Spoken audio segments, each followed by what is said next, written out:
May 8, 1945. The smell of gunpowder still hung in the air over a broken Germany, where the war had ended but the world had not yet remembered how to breathe. Streets once filled with marching boots now lay silent beneath rubble and snow. In Munich, a woman named Liesel bent over a cracked basin in the ruins of her apartment, washing soot from her face with melted snow. She was 23 and hollow from hunger, her hands trembling as she scrubbed away the dust of surrender.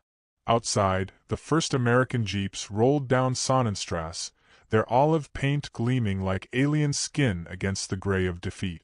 She had been told all her life that Americans were monsters, that they would burn, torture, and enslave. Yet as she peered through the window's broken frame, she saw a boy in uniform, no older than her brother who died at Kursk, stop to hand chocolate to a barefoot child. Across Bavaria and Hessen, the same scene unfolded again and again. Tanks parked beside bakeries without bread, laughter echoing in the same alleys where artillery had howled only weeks before. Germany was a nation stripped of everything but fear. The Nazi radios had fallen silent, and with them the constant drumbeat of certainty. Rumors replaced orders now, whispered warnings that the Americans were coming, and they would make the Germans pay. But the first days brought not executions but questions, not cruelty but curiosity. Some GIs asked for directions. Others traded cigarettes for a photo of a family that no longer existed. In the displaced persons camp outside Frankfurt, rows of women lined up for bread under a tattered Red Cross banner. Their faces were sharp with hunger and disbelief. Beside them, a young U.S. corporal handed out tins of corned beef, smiling awkwardly as the women murmured thanks in broken English. His name was Private James O'Donnell, 21, from Kansas, a farm boy who had never seen a building taller than his barn until he saw Berlin. He looked into the faces of the defeated and saw not enemies, but echoes of his own sisters back home. Liesel was among those who came forward that day, clutching her ration ticket like a confession. She avoided his eyes, but when he spoke, soft, slow, and without command, something in her steadied. The air carried a strange quiet that spring. It was the silence of people who had survived everything except hope. In small towns, German women emerged from cellars wearing patched dresses and faces drawn thin as paper. They stared at the strange, confident soldiers who carried soap in one hand and rifles in the other. The Americans joked with each other, played harmonicas, offered gum to children, acts that seemed almost indecent against the backdrop of ruin. Every gesture was a contradiction. How could men who had flattened cities still smile like that?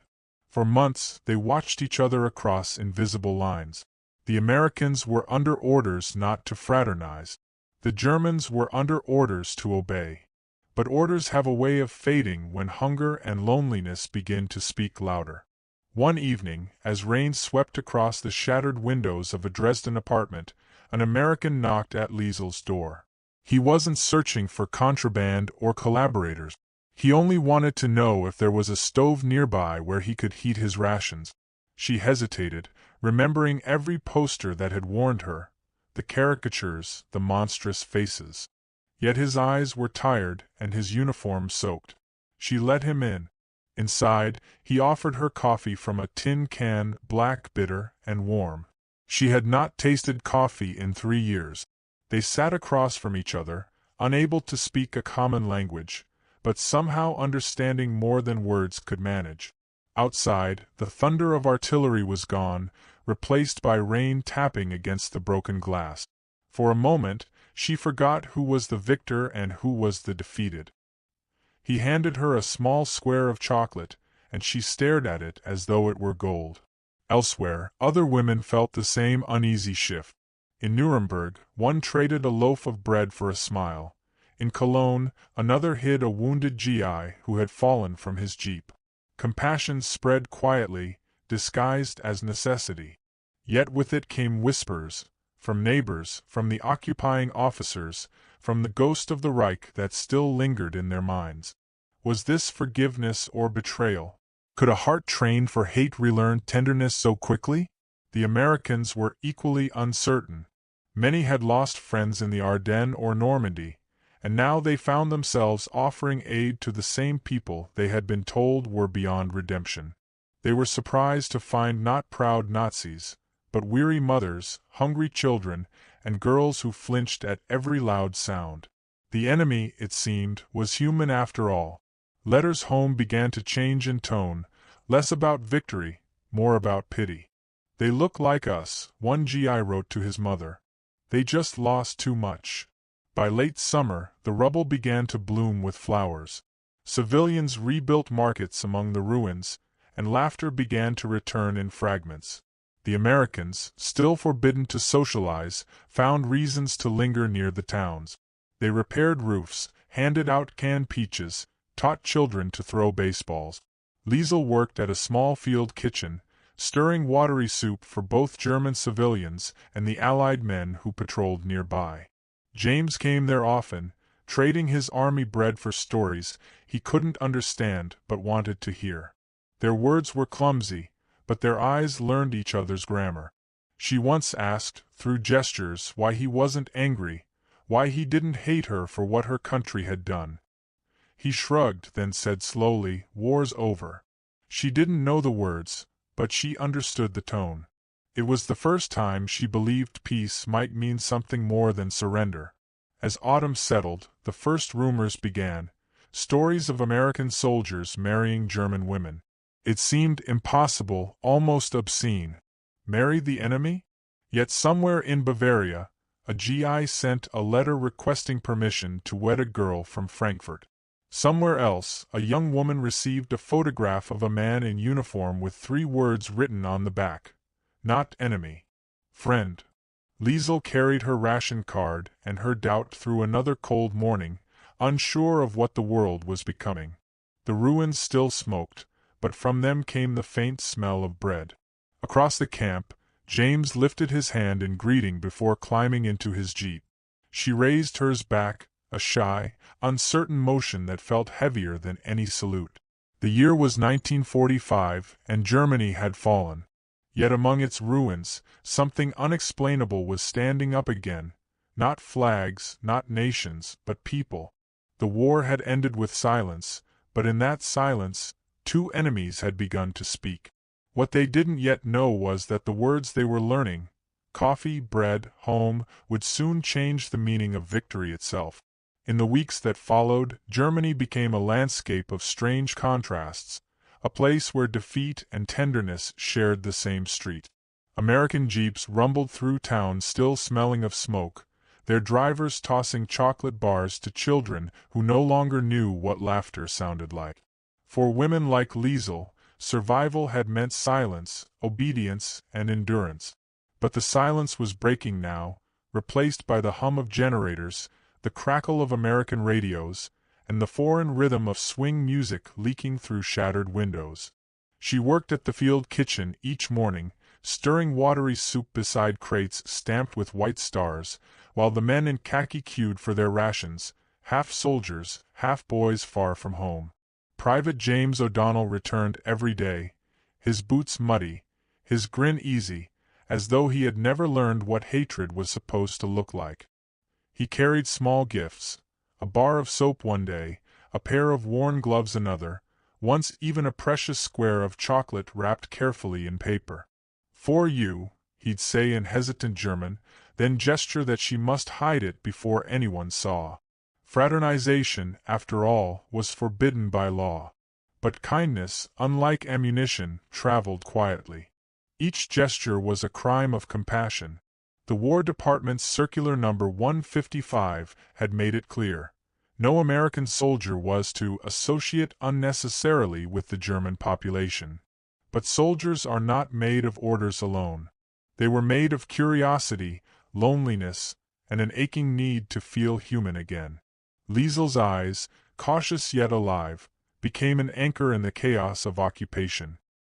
He had stormed villages and crossed rivers under fire, yet somehow this quiet woman stirring soup in the ruins frightened him more. Every word between them risked punishment, yet each day he returned, sometimes to help her lift the heavy kettles, sometimes only to listen to her hum an old lullaby that made him forget the sound of gunfire. Rumors spread quickly in the camp. A German woman had been caught accepting nylons from a sergeant. Another was accused of improper conduct for smiling too long at a patrolman. Liesel kept her distance in public, but the boundary between survival and longing blurred with each passing day. One night, when rain began to pour through the gaps in the kitchen roof, James helped her pull tarpaulin over the supplies. His sleeve brushed her hand, a small touch, yet it felt like a spark in a world soaked in ash. They stood in silence, breath visible in the cold, until she whispered, "You should go." He nodded but didn't move. Across occupied Germany, similar stories unfolded quietly behind curtains and cellar doors. Cafés reopened under military supervision, yet the Americans were the ones slipping extra sugar to German waitresses.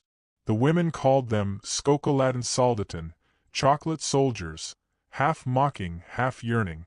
The irony wasn't lost on anyone.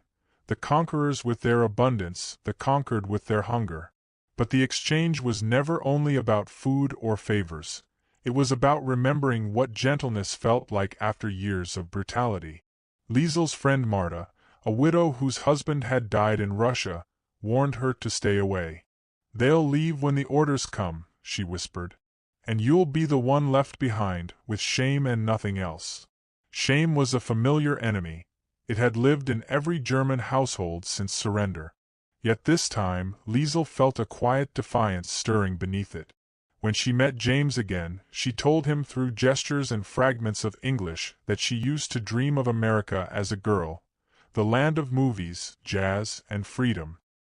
He laughed softly, pulled a folded magazine from his jacket, and pointed to an advertisement showing a smiling woman holding a bottle of Coca-Cola. "That's not all true," he said. "But the smiles are real." The days grew longer. The Americans built new barracks. The Germans rebuilt their walls and their pride. At night, distant dance music floated from the soldiers' recreation tents, songs from Glenn Miller, Ella Fitzgerald, and Benny Goodman. The rhythms reached through the cold, and sometimes the German women listened from the dark, swaying silently to a music they didn't understand but somehow felt. One evening, James appeared near the kitchen carrying a small portable radio. He placed it on the counter, tuned it until the static softened, and let a song drift between them. She laughed. The first time he had heard her laugh, and for a moment, the ruins outside seemed almost beautiful. Still, danger hovered. An American lieutenant spotted them speaking one afternoon and ordered James to report to headquarters. That night, Liesel waited in her small room, staring at the empty street below, wondering if mercy had limits after all. When he returned 2 days later, bruised pride in his eyes, he said only, "They warned me." She asked, "You will stop coming?" He shook his head. No, that was the closest either came to a confession. Elsewhere, stories like theirs multiplied. By late 1946, fraternization bans were softening under pressure from reality. Commanders realized that hearts could not be rationed. In Wiesbaden, a soldier married the daughter of a former Wehrmacht officer. In Hamburg, a nurse wed a GI she had once treated for frostbite. Newspapers back home printed the headlines with a mix of fascination and unease. Americans taking German brides. Letters poured in to editors, some outraged, others moved. One veteran wrote, "I fought the war so people could choose whom to love, not who to hate." Liesel and James found small ways to keep their secret alive. He taught her words, coffee, home, tomorrow. She taught him Frieden, peace, tracing the letters in dust on the counter. When he offered her a pair of army-issue nylons, she hesitated, remembering Marta's warnings. But the gift wasn't about vanity, it was about dignity. In a world where everything was taken, something soft and new against her skin felt like permission to be human again. One evening, as the last snow began to melt, James told her he would soon be transferred to Bremen. The words fell between them like broken glass. She nodded, trying to appear indifferent, but her throat burned. "Maybe I write," he said, fumbling for his notebook. She smiled faintly. If letters can cross oceans, she replied, maybe hearts can too. Neither believed in such things, yet both wanted to. The night before his departure, he came to the kitchen one last time. The fires had gone out, and the room smelled of rain and ash. He handed her a paper-wrapped parcel. Inside was a photograph of him standing in front of a Kansas farmhouse, snow up to his knees, his dog beside him. On the back, he had written, "For when you forget that kindness exists." She looked at it for a long moment, then reached into her apron pocket and offered him a single pressed flower, the only thing she had kept since before the war. Their fingers touched as he took it, and neither spoke. At dawn, his convoy rolled out of the camp. She stood by the window, the photograph clutched to her chest, as the trucks vanished into mist. Around her, Germany stirred awake again, its people carrying buckets of water, bread, and memory. The war was over, yet its aftershocks still trembled through every human connection. Somewhere on the road ahead, James looked back once, though there was nothing left to see. The first rumors of war brides began that same spring, whispers of women boarding ships, of vows exchanged under foreign flags. For Liesel, it was only a story, a dream too fragile to name. Yet deep down, she knew that love, once awakened, had a will of its own. The Americans had come as conquerors. Now, without meaning to, they had begun something far more dangerous, the rebuilding of hearts. By 1946, the war had been over for a year, yet the world was still learning what peace meant. The ruins of Germany no longer smoked, but they still whispered. In that fragile quiet, letters began to travel across the Atlantic, brown envelopes with foreign stamps and words that smelled faintly of coffee and hope. Some were written by American soldiers who couldn't forget the women they'd met among the rubble, others by German women who dared to believe that kindness had been real. Liesel wrote hers carefully, each word a risk. "The air is cold here again," she began, "but your photograph makes the winter smaller." Weeks later, the postman handed her a reply, and for a moment she felt the impossible, the war's distance shrinking into something human. James's letter was simple. He wrote that he had been stationed in Bremen, working with a transport unit, and that he thought often of her hands covered in flour at the field kitchen, of her voice humming while she stirred. "If there's a God in all this," he wrote, "he must have meant for us to meet." It was the kind of sentence that would have been mocked in peacetime, but after 6 years of horror, sincerity had become its own rebellion. They exchanged letters through the Army's postal service, their words slipping past censors who never cared for stories of tenderness. Rumors spread that the United States might allow soldiers to marry foreign women. The news felt absurd, like another miracle made of paper. Still, in December 1945, Congress passed the War Brides Act, allowing American servicemen to bring their foreign wives home. It was amended soon after to include German and Japanese women, the former enemies now, astonishingly, potential wives. In the newspapers, it was a bureaucratic footnote. In the camps and towns of occupied Germany, it was the sound of hearts unlocking. For Liesel, it began with a question written in trembling ink. "Would you come to America?" She read it under a dim lamp, the world outside wrapped in snow. To leave meant safety, but also exile. To marry meant stepping into a life she could neither imagine nor explain. She had lost her family, her home, her nation's pride. Yet the idea of belonging to someone who saw her not as German but as human, that was something worth risking. When she finally wrote back yes, she wasn't sure if it was love or surrender. The paperwork was merciless. Dozens of forms, interrogations, background checks. Every bride-to-be had to prove she wasn't a Nazi sympathizer, wasn't diseased, wasn't lying. American officers inspected them with the same precision they once used for rifles. Yet beneath the cold bureaucracy, the human story refused to disappear. James filed request after request, even when superiors laughed. "You want to marry a German?" one captain scoffed. "You sure you remember the last 4 years?" But he did remember every bombed farmhouse, every starving child, and that was precisely why he wanted something new to begin. By the spring of 1947, the first ships began carrying German war brides to America. They were called Operation War Bride, though many of the women joked it sounded more like a military mission than a wedding. Liesel boarded one in Bremerhaven, clutching a single suitcase and James's photograph. Around her, hundreds of women whispered prayers or cried softly, their voices mingling with the sound of the ocean. Some carried babies fathered by soldiers already waiting on the other side.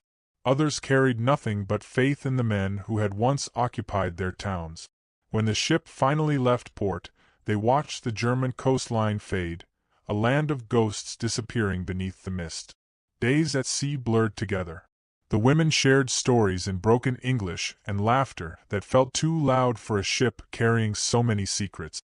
Liesel befriended a young woman named Hilda, who had married a mechanic from Ohio. Hilda said she'd heard that in America even poor people had refrigerators and that milk came in glass bottles delivered to your door. "They say there's no rubble there," she whispered one night. "Can you imagine?" Liesel couldn't. She dreamt of Kansas instead, of endless wheat fields and quiet mornings free of air raid sirens. When the ship neared New York Harbor, the air changed, clean, electric, full of promise. The women crowded the deck as the Statue of Liberty came into view, her torch shimmering through morning fog. For many, it was their first sight of America. For some, it was their first sight of freedom. Liesel gripped the railing and wept quietly. She had expected to feel shame or fear. Instead, she felt disbelief. On the docks below, soldiers waited in pressed uniforms, holding flowers instead of rifles. Some were nervous, others grinning like schoolboys. James stood among them, scanning every face as women disembarked. When he finally saw Liesel, pale from the voyage, her coat buttoned to her throat, he froze. The noise of the port faded until there was only her, walking down the ramp with trembling hands.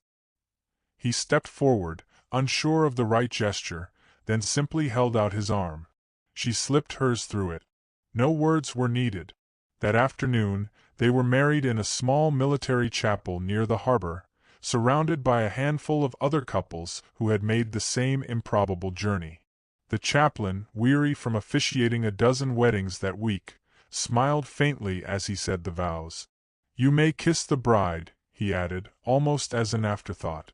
For Liesel, the moment felt unreal, not because of the kiss, but because no one was afraid anymore. Their first home was a rented room above a bakery in Brooklyn. The city overwhelmed her. Neon signs, subways roaring underground, shop windows filled with abundance she could barely comprehend. The first time she saw a washing machine, she cried.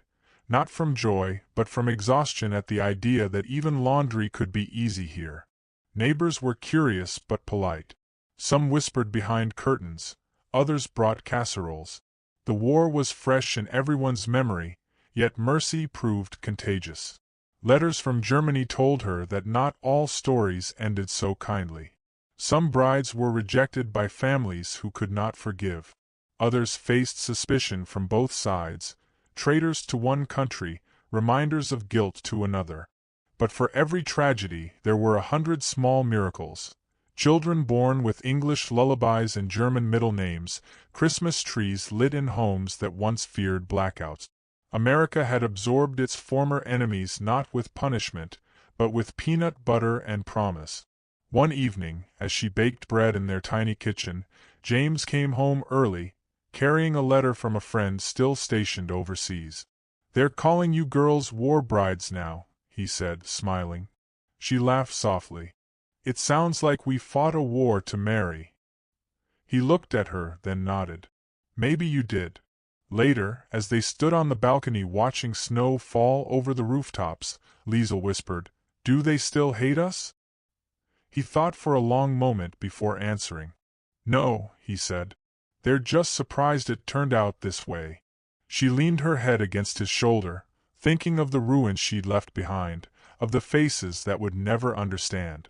In that moment, she realized that the greatest shock of all wasn't survival, it was forgiveness. The same nation that had once dropped bombs over her home had opened its doors to her. History had demanded vengeance, but love had chosen differently. The ships had carried more than brides. They had carried proof that mercy could travel farther than hate. And yet, even as she slept that night, a faint unease lingered, a whisper of belonging and exile woven together. Tomorrow, she would wake in America, where the streets were whole and the people smiled easily. But a part of her would always stand at that harbor, halfway between the rubble and the dream, waiting to see if kindness could last longer than memory. By 1950, America had moved on from the war, but the war had not moved on from those who lived through it. The men who had fought returned to their farms and factories. The women who had survived its ruins tried to forget the sound of bombs by learning new words, new recipes, new dreams. In neighborhoods across the Midwest, behind white picket fences and new Chevrolets, a quiet miracle was taking place, German accents mingling with American laughter. The newspapers no longer called them enemy wives. They were simply mothers, neighbors, citizens. Yet in kitchens like Liesel's, beneath the calm of ordinary life, the past still flickered like an ember that refused to die out. Their Brooklyn apartment had given way to a small house in Kansas, near James's family farm. The soil there was dark and generous, and the horizon stretched farther than she had ever seen. It was a land without ruins, without sirens, a silence so vast it frightened her at first. The town was polite, if uncertain. People smiled, but sometimes too quickly. Children whispered when she spoke. The grocer's wife once said, "You speak good English," for one of them. Liesel smiled and thanked her, the way she had learned to during the occupation. Peace had its own rules of survival. James worked long days hauling grain. In the evenings, they sat on the porch watching fireflies drift over the wheat. Sometimes he spoke of the war, but mostly he didn't. The nightmares had faded, replaced by the small noises of domestic life, her humming in the kitchen, the creak of the rocking chair, the cries of their newborn daughter, Emma. When the baby came, the town's curiosity softened. Gifts arrived: blankets, casseroles, a tiny Bible. Forgiveness, it seemed, could wear an apron. Still, not all doors opened. When the local church organized a veterans' supper, one old man refused to shake her hand. "My brother died over there," he said, eyes clouded with pain. She wanted to tell him she had lost her brother too. That loss had no language, no flag, but the words stuck in her throat. Later, James found her crying in the kitchen. "He doesn't know you," he said gently. She nodded. "No," she whispered, "but he knows enough." Over time, the rhythm of American life carried her along. She learned to bake pies instead of strudel, to say howdy instead of hello. She learned that neighbors brought gifts when you were sick and gossip when you were not. She learned that children asked questions without malice. When Emma started school, she came home one day holding a crayon drawing of two flags, the stars and stripes on one side, and on the other, a red cross she said was Mommy's old one. Liesel laughed through tears. The child had drawn a truce before the world had finished arguing. Letters from Germany arrived less often now. Marta wrote once, describing how her town was rebuilding under American aid. "They say the soldiers give candy to the children," she wrote. "It feels like the end of the world was just the beginning." Liesel read the letter aloud to James, who smiled faintly. "Guess we both got lucky," he said. "You got candy. I got you." In 1952, she stood before a federal clerk and swore allegiance to the United States. Her voice trembled as she renounced the land of her birth, yet when she finished, she felt something she hadn't in years: belonging. Outside the courthouse, James held her hand. "You're one of us now," he said. She looked at him and replied softly, "I always was." That night they celebrated with a dinner of roast chicken and apple pie, but she added a small dish of boiled potatoes and parsley, a taste of home smuggled quietly into her new life. Historians would later write that more than 14,000 German war brides became American citizens in those years. To the world, it was a statistic. To the women themselves, it was an act of resurrection. They built lives from contradictions, blending the nation that lost with the one that won, teaching their children that identity could be softer than politics, kinder than memory. Liesel's house filled with small symbols of that blending. A cuckoo clock ticked above a portrait of James in uniform. A Christmas tree decorated with paper stars stood beside a nativity carved from German wood. When neighbors asked where she was from, she would answer simply, "From before." It was the only place that felt safe to claim. The years passed quietly. Emma grew into a curious, freckled girl with her mother's eyes and her father's laugh. She asked questions that neither could answer easily. Was Grandpa a Nazi? Did you love Daddy when you were enemies? Liesel told her the truth in fragments, that people are sometimes swept into storms they never started, and that love, when it comes, doesn't ask for permission. On summer nights, when the air smelled of wheat and rain, James still called her, "the bravest woman I know." She would smile and say, "No, just the hungriest." They both knew what she meant, not hunger for food, but for mercy. But history is never finished. In 1955, a documentary film crew came through Kansas to interview veterans about the war's aftermath. When they asked James if they could film his family, he hesitated. "You sure?" she teased. "Afraid they'll find out you married the enemy?" He grinned. "I married the future." During the interview, the reporter asked Liesel what she thought of America now. She paused, choosing her words carefully. "It is strange," she said slowly. "I came here as the enemy, but everyone I meet teaches me that forgiveness is stronger than victory." The cameraman lowered his head, perhaps embarrassed by how quietly truth could sound. When the program aired months later, neighbors stopped her on the street. One old man who had once refused to shake her hand brought her a jar of honey.